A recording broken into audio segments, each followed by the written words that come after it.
Fried rice কম বেশি সবারই পছন্দ। চলুন আজকে ফ্রাইড রাইস রেসিপি আপনাদের সাথে শেয়ার করি। আজকের রাইসটা পোলাওয়ের চাল দিয়ে রান্না করব। ফার্স্টে পানিতে তেল ও লবণ দিয়ে বলক আসলে পোলাওয়ের চাল দিয়ে নেড়ে চেড়ে 80% রান্না করে পানি ঝরিয়ে নিলাম। যদি বেশি রান্না হয়ে যায় তাহলে ফ্রিজে 2 ঘন্টার মতো রেখে দিতে হবে। এবার একটি প্যানে বাটার দিয়ে ফুলকপি ও গাজর দিয়ে লবণ দিয়ে সটে করে তুলে নিলাম।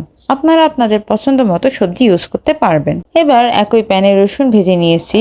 এক সাইডে ডিম লবণ দিয়ে স্ক্রাম্বল করে নিলাম।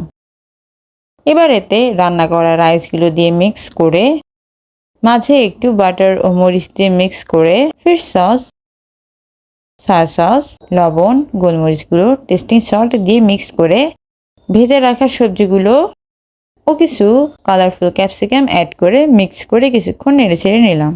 এটা কিছুক্ষণ দমে রান্না করলেই হয়ে যাবে আমাদের সুস্বাদু ফ্রাইড রাইস।